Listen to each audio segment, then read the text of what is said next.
दरम्यान या प्रकरणावर अनिल देशमुख, रोहित पवार आणि सतेज पाटील या नेत्यांनी नेमकं काय म्हटलं, काय प्रतिक्रिया दिल्या ते बघूया. आज जर शक्ती कायदा जर महाराष्ट्रामध्ये अस्तित्वात असता तर अशा पद्धतीची कोणा नरधमाची अशा पद्धतीची हिंमत झाली नसती. किती आपण म्हटलं, आता मुख्यमंत्री साहेबांनी सांगितलं आम्ही फास्ट ट्रॅकवर करू. किती महिने लागणार त्याला फास्ट ट्रॅकवर तुम्हाला त्या नराधमाला शिक्षा देण्याला काही सांगता येत नाही. 2 महिने, 4 महिने, 6 महिने.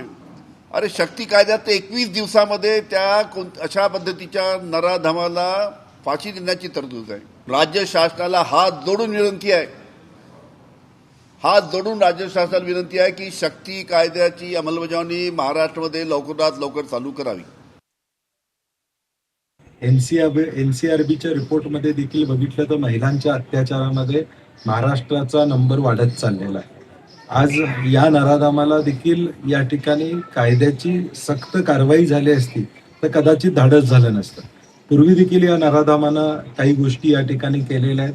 आज हे धाडस वाढतंय का, तर कायदा आणि सुव्यवस्थेचा भीती राहिलेली नाही. मी काही केलं तर चालतंय, जर खरात सुटू शकतो तर मी सुटू शकतो, ही भावना या नराधमाच्या मनामध्ये या ठिकाणी निर्माण झालेली आहे. आणि म्हणून कडक कारवाई झाली पाहिजे अशी काँग्रेस पक्षाची या ठिकाणी भूमिका आहे. शक्ती कायदा लवकरात लवकर या महाराष्ट्रामध्ये लागू केला पाहिजे, कारण त्याच्यामध्ये फास्ट ट्रॅक कोर्ट हे इनबिल्ड आहे. म्हणजे तिथल्या तिथं लगेचच्या लगेच प्रत्येक केस, पॉस्कोची केस असू द्या नाहीतर रेपची केस असू द्या, तिथल्या तिथं त्याला एक रूल बुक आहे. त्याच्याचबरोबर एक कमिटी निर्माण केली जाते या बाबतीतला फॉलोअप करण्यासाठी. आणि बरेच जे काही वेळ आहेत तर तो वेळ मर्यादा या कमी केल्या आहेत तपासापासून सगळ्या.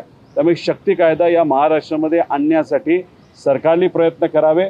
आम्ही सुद्धा अराजकीय पद्धतीने त्याला तर आधी पाठिंबा दिलाच होता, याच्या पुढे त्या ठिकाणी पाठिंबा देऊ.